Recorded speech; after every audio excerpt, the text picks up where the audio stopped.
Hello, Stitchers. Welcome to Stitch Please, the official podcast of Black Women Stitch, the sewing group where Black Lives Matter.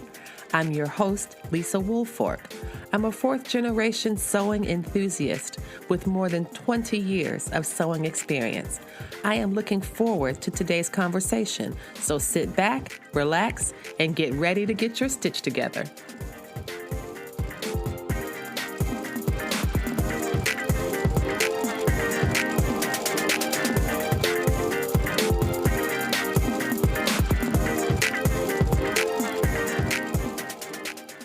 So I just want to welcome, this is Bonita Hinton, and she is a digital fashion designer. She's a leather worker, a bag maker, embroiderer, sewist. I think that you do more things than you do not do. So this is a woman who does it all.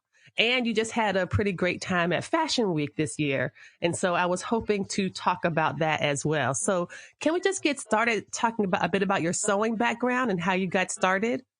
Absolutely. I actually have been sewing since I was about 5 or 6 years old. My mom always loved to sew.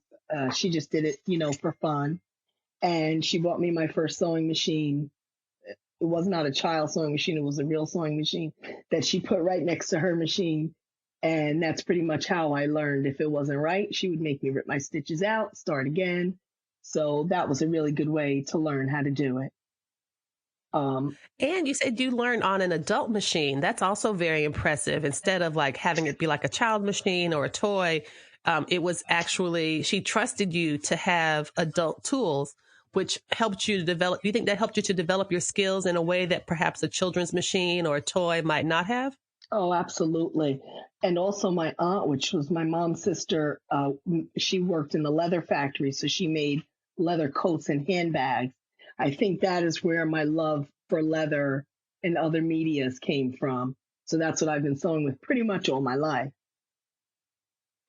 That's fantastic. It's this really, that often I hear sewists say things like, I'm afraid of the serger, or I'm afraid of an overlock, or I'm afraid of a blind hem, or I'm afraid of and I was like, you drive a car, which is Right. like one of the most dangerous things on earth, and you're not afraid of that. Why are you afraid of a machine that's just sitting on your table?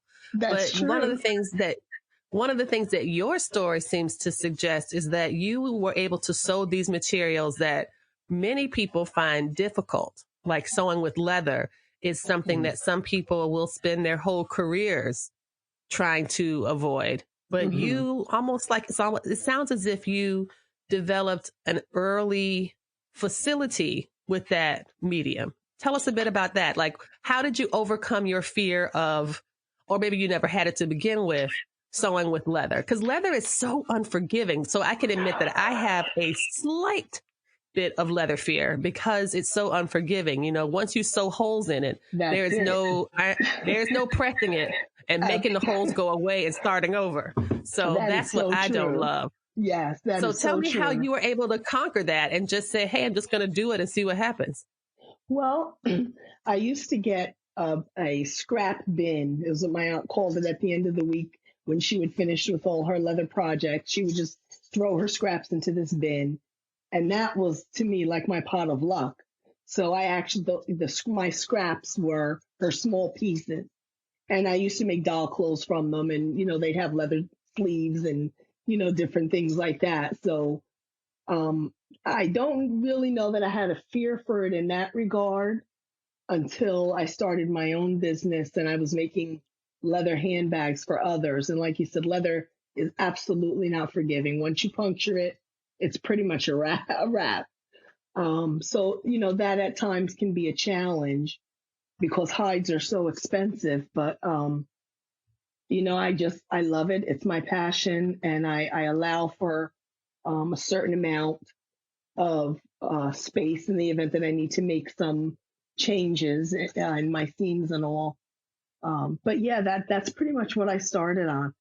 I work also with vegan leather, upholstery fabrics. I like to mix the textiles up to keep them very interesting. That sounds amazing. And I just want to give a shout out to the best dressed dolls in wherever your childhood home was, because if you were making doll clothes from the leather works scrap bin and giving your dolls leather skirts and leather sleeves, they were probably like the envy of the Barbie dream house. Yeah. I mean, I was making doll clothes too, but my doll clothes they looked like they had been made by an actual child who wasn't allowed to use a sewing machine. So they were not at all, they looked like, those costumes from The Walking Dead, how the Yeah. things are like, they're kind of hanging off. That's what my dolls were wearing, and then I would just say, I'd save my money and buy some Barbie clothes because I could not sew it and have them not look like they were extras in a zombie film. But yours sound pretty impressive with leather sleeves and parts. That's amazing. So when I wanted to talk also about the name Baby Cakes, Bags, and Rags. I love this name. And I believe you said that this name has a family history. So would you mind sharing info about that with us? Not at all. I'd be happy to. My actual profession before I started my own business, I was a healthcare administrator, and my parents owned a family business, so we were doing different things. And my mom loved fashion, and she was a fashion horse. I mean, she loved handbags and anything to do with fabric and creating. I think I got the bug a little bit worse than she did in terms of the handbags. And we always had this dream while we were sitting. My family business was a 24-hour business. So I'd be there working with her after school in the middle of the night. And we would just talk, about any and everything. And I always called my mom Baby Cakes. And we always dreamed of having our own boutique or store one day, manufacturing company, lots of ideas. And she was my best friend. My mom passed away when I decided to open this business and start, to go after my passion. I wanted to keep her along with it. So that's where the name Baby Cakes comes from. The bags are the handbags that I make, and the rags are the clothing and other apparel. That's really beautiful. And every time I see the name or that you say it, I can definitely feel the love and the family legacy in that. And I think that's a beautiful part that she's watching perhaps from the other side as because she believed that you could do this. She probably believed that you could do this before you were ready to believe that you could do it. And so that's something I find so powerful about your story, like going from a healthcare professional to doing this independent, free spirited, amazing designer work. And your work is so impeccable. And you work with so many different mediums. You have absolutely no fear. And that's something that I just think is so admirable. Like, what kind of advice would you have for someone who was in your position? Someone who is working at a job that they like, but maybe they don't love. How did you make that leap from your to basically pursue your passion full time? How does one make that kind of change? Well, um, it's a chance. It's a scary chance. I had no plans of doing it. I didn't have a business plan and a time frame and have everything mapped out. I ended up being my parents' caregiver, and they passed away, and I ended up having to leave my job because I worked about 12 hours a day, and it was just too much, to juggle after a while. And when I ended up, getting ready to go back to work, my husband said, you've been doing this for a long time. I was definitely burnt out. He said, why don't, he loved what he does. He's a school psychologist. And I'm very blessed that he is my strength and support and says, give it a shot. So, it's a scary leap. I don't shop and do different things and, vacation the way you used to because there is a building time when you start your own business. But there's nothing like the passion of knowing when you wake up in the morning that you have the freedom to create and market and network and do everything that you want to do to represent your business. So my advice would be to stand strong, to have a good plan. I did have a business background, so that definitely helped. And really not to be afraid to put yourself out there. not to be afraid to step out of the box and create something that people are not going to see in the stores or, you know, just online. It's going to be very specific to things that we all recognize and relate to. I was not always an embroiderer. I did make things, but when I started this, I kind of had still the love for embroidery from, I'm going to say way back in the day now. It's kind of sounding a little old, but to know where it is now with the designs. And when I started doing it, I saw that we were not really represented. African American women, beautiful melanated women, we were not represented in all of our beauty. So that was what inspired me to start in this direction. That is such a good point. And I wanted to just say one follow up to your story. I've heard this said many times, and some people think that it's cliche, but I think partly it is true that when you do what you love, you'll never work a day in your life. Absolutely. And I'm not saying that what you're doing isn't work. I know you put in a lot of work, but you're willing to do it because you love it, you know, so you're willing to put in the late hours. You're willing to, you know, miss the meals and miss the vacations and sacrifice because you believe in what you're doing and your passion animates you. So instead of having sewing be like a side hustle, instead of having the designing be something you can do, you know, after you've squeezed out, you know, a 45-hour work week, this is your 45-hour work week. Right. And sometimes it's your 50 and 60-hour work week, and you're okay with that. Yes, absolutely. It sounds like you'd be really glad for a 40-hour work week if you could get it. Yes, I just took 2 large bulk orders, both at the same time, the same due date. So I'm a little nervous about that because I am pretty much a one-woman show, so to speak. I do everything from the beginning to the end. And I mean, it is a little scary when you first start your business and maybe even a year or so, depending on how hard you market. People really look to you as being a crafter. And there's nothing wrong with being a crafter. You know, do it yourself now. I mean, everybody is doing it.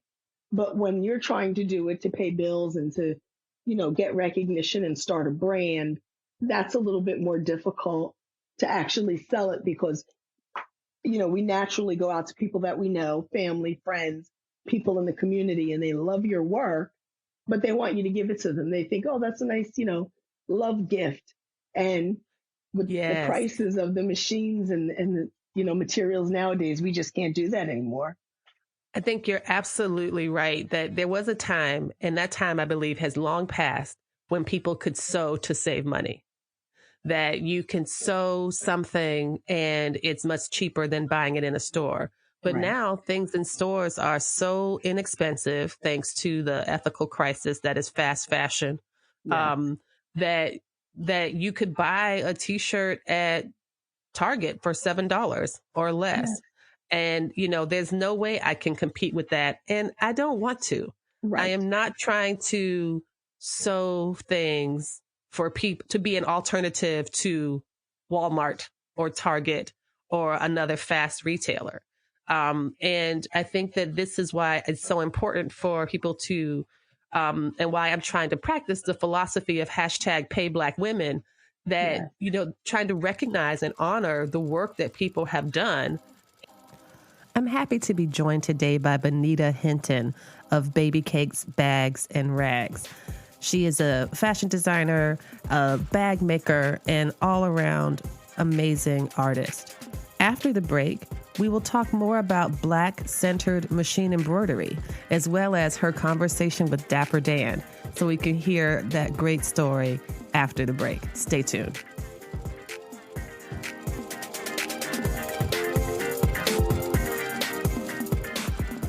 Stitch Please, the Black Women Stitch podcast, talks a lot about sewing.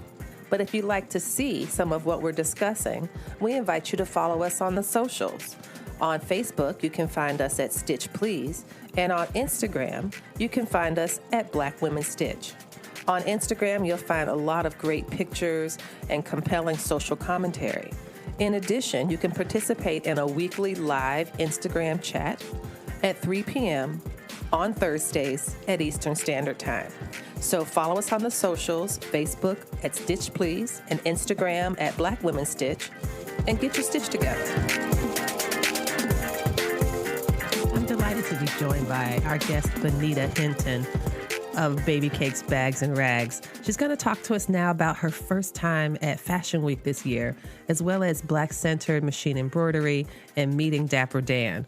Thank you for tuning in for our celebration of Blacktober, where we center and elevate Black women, femmes, and girls always, and in particular this month, concentrating on Black women in custom fabric making, in fashion, and in cosplay. Stay tuned. Let's transition to, I want to talk about two more things. I want to talk about your embroidery, and then I want to talk about Fashion Week. I can't tell which of these things excites me more. Both of them are, of course, incredibly exciting. But let's talk about the embroidery, because that's a chance to highlight your work. And then we could talk about the Fashion Week work after that. So tell me a bit about your approach to embroidery. You were saying earlier that when you first started back in the day, that there were not a lot of designs that were digitized for Black folks. And one of the appeals that I liked about embroidery was that I could make anybody Black that I wanted to. I could buy a Snow White and make her Black. I could buy a Precious Moments and make her Black. But you're saying that we deserve more and we deserve better than just to put brown thread in white characters. So tell us more about that. Well, that did not do it for me. We are such a beautiful array of just gorgeousness. We have so many different hairstyles, so many different skin tones, so many different body shapes. And, we don't have just a wig stuck on our head. That's how I feel like you go to a store and you see a doll and it looks like there was a wig stuck on their head. I wanted to actually see the hair growing out of the scalp. As I wanted to show our beauty in all of is in as realistic a way as possible. So I took some classes in digitizing that were not successful because I guess we didn't connect. They weren't able to teach me what I needed to know the way I wanted to learn it. Mm-hmm. And, and I was frustrated with, I didn't want to make doilies and pot holders. So I pretty much sat down. I did take some graphic design classes, just a few, and I pretty much winged it. And I spent, many a days and nights and made many a goof ups until I feel like I pretty much got it right or close to it. And now I love it. I feel like every time I stitch an item, it could be the same design that I've stitched, a dozen times. No two pieces ever really look alike. And that's what I love about embroidery. You can make it to a specific flesh tone, or, you saw the bag that I made. You can actually create a design, from a photo. And I think that's pretty cool. You're not going to ever see that in any store that you go to. Why should we wear, somebody else's name or somebody else, Louis Vuitton, and all that's wonderful. And I'm, guilty. I've bought many, but there's nothing like wearing something that really tells who you are. And what I like about what you're saying is that you are putting a new spin on something that the maker community and some advocates for making have been talking about, which is basically locally sourced goods. Yes. Shop local, shop small. The person who is making your bag is someone that you know. The picture on the bag is not a generic person, but it's you on the bag. Right. It's not, the initials from a French designer from all those many years ago. It's you. And that's something that I think is incredibly remarkable about the detail you're able to get. Now, for those folks who don't know, embroidery is it's a lot of work. It's a lot of time. Can you tell us a bit about your machine? I was amazed that you're working on a single needle machine. I thought for sure you would have one of those gigantic machines that you could also drive. It's like one of those embroidery machines that's also a golf cart. Well, my single needle actually is pretty large. One of them, I have 3 different machines that I use, all of which though are still single needle. And that right now is kind of my husband's trying to talk me into investing into, a 10 needle machine. We've looked at them and, and all, and we've made the space, and I appreciate that because he believes in me, but they're very, very expensive. And, upwards to the one that I would really need that would service me the best would be about $25,000. I don't know if I'm ready to Right. do that again yet. I do have Yeah. 3 others, but I kind of have to weigh it because every time you change the thread, that takes time. I just received an order today for 100 hats and 40 skirts. So Oh I'm my hoping I gosh. haven't bitten off more than I can chew, but I'm just 100 gonna hats. yes, yes.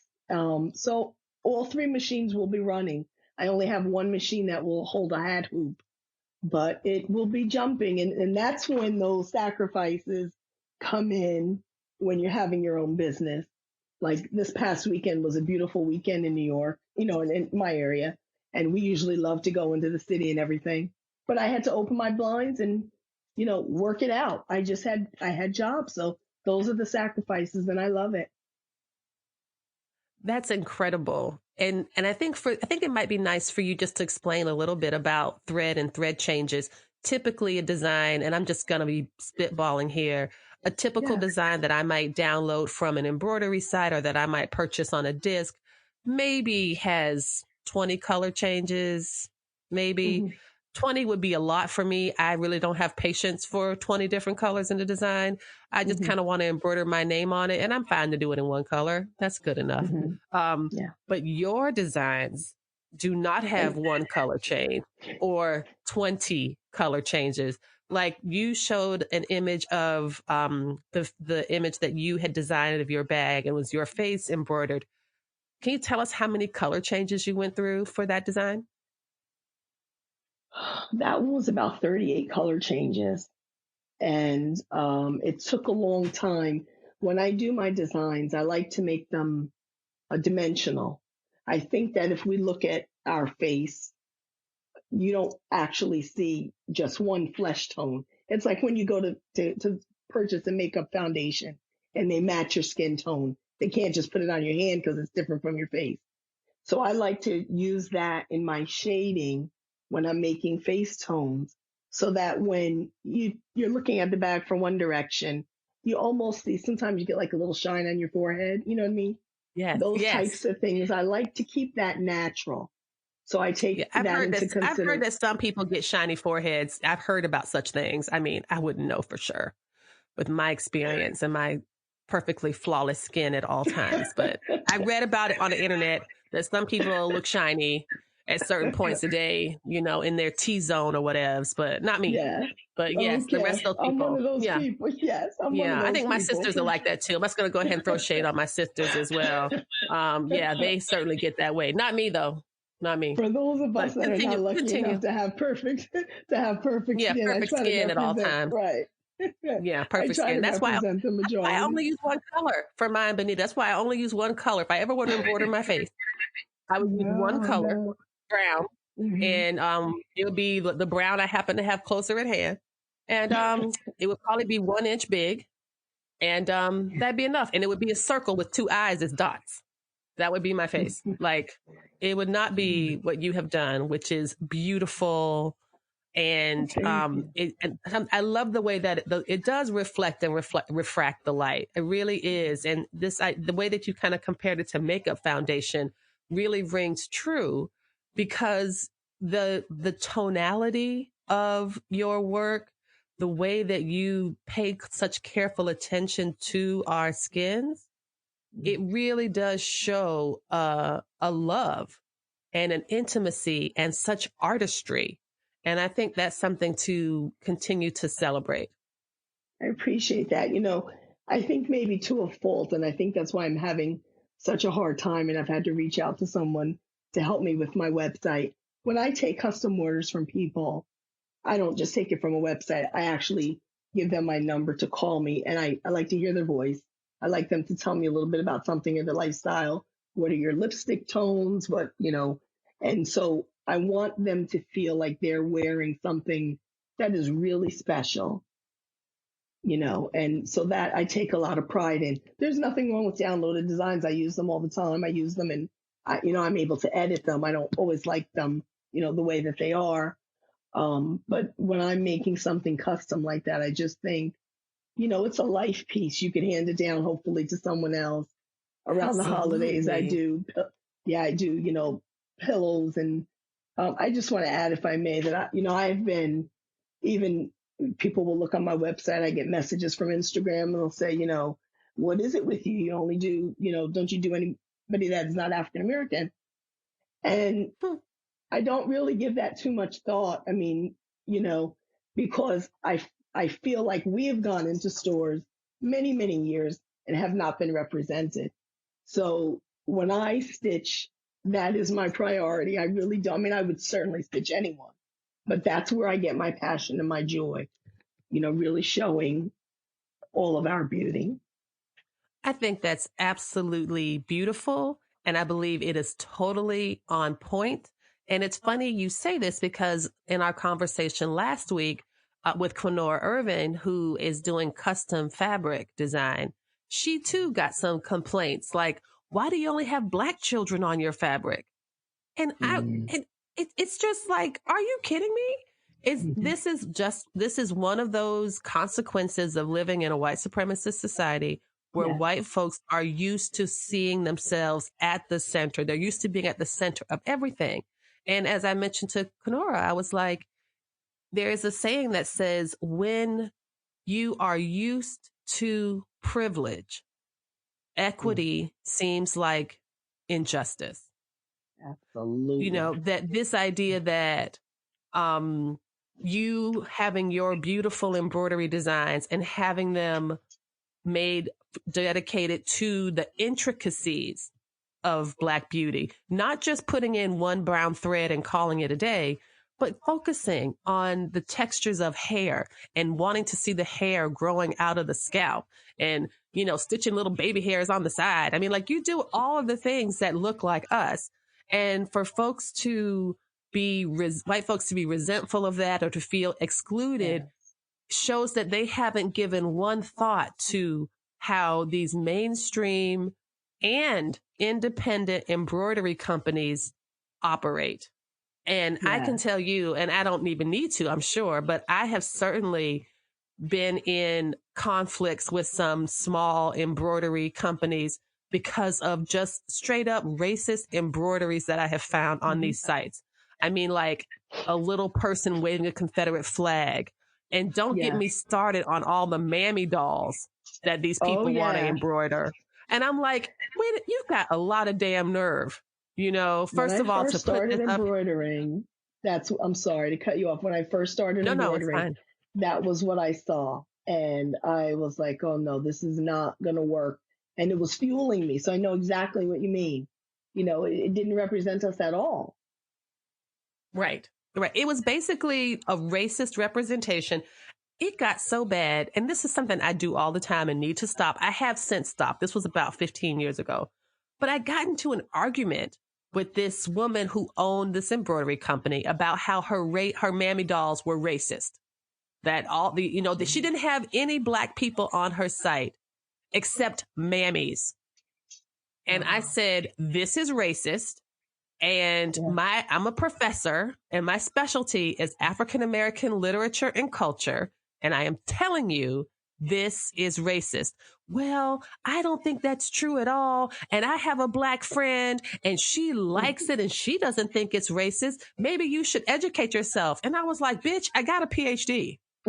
Exactly. Exactly. I mean, oh my Absolutely. gosh, it was so bad. And that's when I had to just step away and Yes. I just started, stitching other things. But this Mhm. notion that it's just so prevalent, Yes. surprisingly prevalent in the sewing and embroidery communities. And this is what Black Women Stitch is all about. It's all about elevating and lifting up Black women, girls, and femmes. It's about not just exposing, these inequities, it's really more about loving ourselves, loving each other, and lifting up the work that we have been doing regardless of the hostile climates in which we find ourselves. And these sewing and embroidery places are surprisingly hostile. Yes, 100% agree. That has been my only experience with them. That is exactly how I've felt. Yeah. Amazing. And Let's talk I a bit. mean, it's I'm sorry, just, go ahead. I'm sorry. I was just going to say it's just sad because we have so many, as I said, just so many beautiful features to celebrate, Yes. So it's just, like I said, I just get, sometimes I find that I have to really look and be mindful of my time because as I'm sewing, I can go on to another machine and do something else, but I just love to see the people come alive. So, you know Yes. what I mean? And I it's love just it. You something put in, those on your live sometimes. You'll put them on your live videos or you'll show videos of you stitching. And I'm like, you're not even done yet. And I like it just like it is. I like to do that so people understand the process. Because just Yes. to step back for a minute, like you said about people that will say, oh, I can just go to the store and buy a t-shirt for $10 or $15. When I'm doing, my vending events, my showcases, when people come up to my table with that type of thinking or, verbal, then I know that that is not a person that's going to be a customer of mine No, because they don't no, understand what no. all is in it. Yeah, And not that's right. everybody, and you don't want everybody's money. There Right. are, and that is okay. And that does not mean that you need to somehow lower your prices or your expectations. There are people out there who value what you bring. You just have to find them. And Yeah. and I think that there's folks out there who are happy to sell to make $10 by selling 10 things for $1. And I have never been like that. I do not want to, I do not want to sell 10 things for $1. I rather sell one thing for 10. I do not have time Yes. I am Right. not trying to compete with the doggone Dollar Tree. And there's too many people who are, they Definitely. just give away their gifts. Um, Yeah. let's talk about your It is showcase. hard. Yeah. Yeah. I'm It's sorry. definitely hard. It is hard because, and I've taken some classes in it, but you really need to learn. People say, well, how do you put a price on embroidery? Is it X amount of money per stitches? But it's not really that at all. If you really look at the math and the time, because stabilizers cost so much and the machine costs so much and, the thread costs so much. To me, when I skimp and I use cheaper thread, which I never do because I've learned, your design doesn't look good. And I have Right. customers that I'm so proud to say, that they've come certain shows I do on an annual basis and they'll bring someone else and wear my item from 3 or 4, maybe 5 years ago, and it'll look And it just looks as great. vibrant. Yes, and that really makes me feel good, and I think speaks to quality. So, for me, that is like just the best. You know, And, and that's why I do what I do. I think that's amazing. And you know what's funny? And I think that I'm not sure this is something that just women have to deal with, but it seems like nobody is pricing designers like Gucci or Louis Vuitton or whatever based on materials. No one is Right. pricing how much a painting should cost based on how much the artist paid for brushes, paint, canvas, their art education, how much their hourly rate is. And I think that this is one of the differences in terms of class, social class, and the differences between art and craft, right? If it's Yes. craft, somehow it's meant to be like less than. And this is why I get so irritated by folks that I see who sell their things on garage sale sites on Facebook. These things that they have Hmm. made themselves, they sell them in the same venue as someone who's trying to get rid of old furniture and not like Yes. good quality antiques, but just that old ratty baby chair that they don't need anymore. And like, Hmm. it really is, I think that we really need to be taught or to believe in ourselves in the value Right. of our work, regardless of whatever a market would put on it. It has to be worth that comes from within. And I think that that's something you've realized. And it's a great model and Definitely. example for all of us. Let's I talk had about the Fashion the Week honor too. of. Yes, tell me, I tell just me. I just want to tell you really quick. I had the honor recently of meeting up with Dapper Dan. Yes, Who I saw that. That's Yeah, amazing. Tell us, tell us. he he such a humble man, but He was amazing. And I spent about 25 minutes with him. We just happened to run into each other in the garment district. It was not, set up or anything. And he was just an amazing man. He looked at my items that I had made and he gave me a couple of, he said, this is great. And, different things, talked to me about my business plan. He asked me how much I'm charging for that item. And he said, well, the first thing you're doing is you're selling yourself short. And I had told him about a particular Gucci bag that I've had my eye on, but I refused to buy it. I'm going to make it myself. And he said, absolutely do not buy it. He said, because you can make a better quality bag yourself. And their bags are usually not even a good quality leather. So it's all about really, like you said, using your resources. I go to local tanneries where I know that I'm going to get, actually the one that I use, they sell me the same leather that Louis Vuitton purchases to make their leather bags. Wow. So, it's all about it's all about quality, believing in yourself. And like he said, don't sell yourself short and just keep practicing your craft. And, no one will be able to hold a candle to it. So it was an amazing opportunity. What a great boost. Oh my gosh, that is so nice. Well, that's a good segue into talking about your time at Fashion Week this year and the pre-shows that you did. Tell us a bit about those and how those went.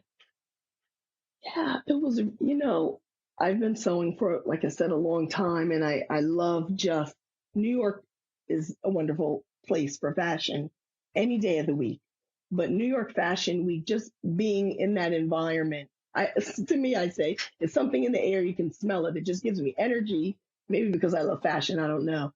But Fashion Week is amazing. And I've gone to different shows at Fashion Week, but being on the other side of it and actually being able to show some of my own work was really pretty amazing. It was pretty cool.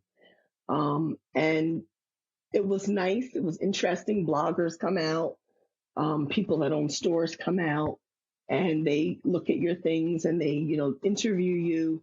So it's pretty interesting. It was it was a lot of work. Not all glitz and glamour for sure. And my first time in, I'm hoping next year to be bigger and better. But it was very, very exciting to actually see your work come from an idea to an actual fashion show. Do you have a memory of any particular conversation or sighting or discussion point that you remember from the experience? Something did occur that was pretty cool. There were all types of different people there. Wendy Williams, different people in and out, not so friendly, some friendly. And I happened to be coming out of a show and I saw a stylist that I follow and he follows me back on Instagram. His name is Derek Warburton. I mean, he's not anybody that most people would probably recognize, but I just like his sense of style. And when I did the TV interview on Channel 5, one of my designs that I showed was his face because he's got a beautiful head of blonde hair and I just love his style. And walking out of the show, he was walking right past me. And so I turned to him and, we started talking and I thought that was pretty cool, to actually see somebody that has the same interests and sense of style, to be down to earth. And we're all at the end of the day just the same, trying to make it, but he appreciated the fact that I did something that represented him. And I appreciated the fact that he saw the vision in my work. I hope you all enjoyed the conversation with Bonita Hinton as much as I did. You can find out more about her work and see the beautiful images on Instagram at Baby Cakes, Bags, and Rags. And you could also check out her Facebook group, also called Baby Cakes, Bags, and Rags.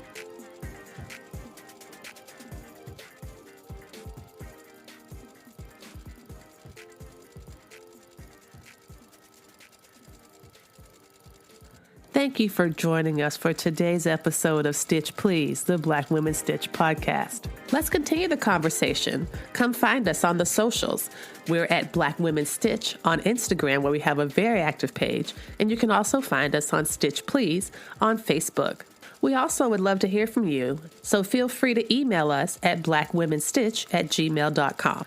There are 3 big ways you can support this project, and one of them you're doing already. By listening to the podcast, you're really helping us, so thank you for doing that. In addition, if you rate, review, subscribe, and share the podcast with other folks, that helps the podcast to grow, and it also gives the algorithm that manage podcasts information that will also help our podcast thrive. The third way to help the podcast is for those of you all who happen to have a little extra change burning a hole in your pocket.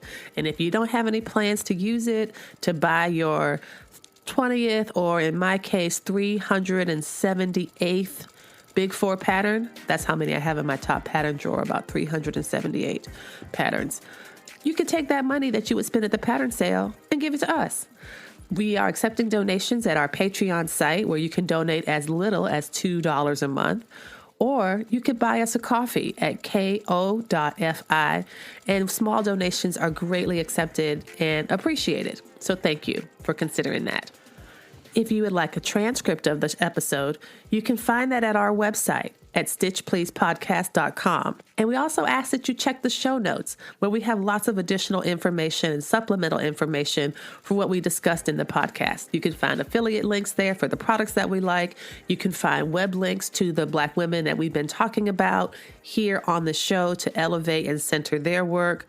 And you can also find the info we mentioned about donations, as well as our email link. All of that is available at stitchpleasepodcast.com. Thanks again for joining us today. We look forward to seeing you next time. Come back and we'll help you get your stitch together.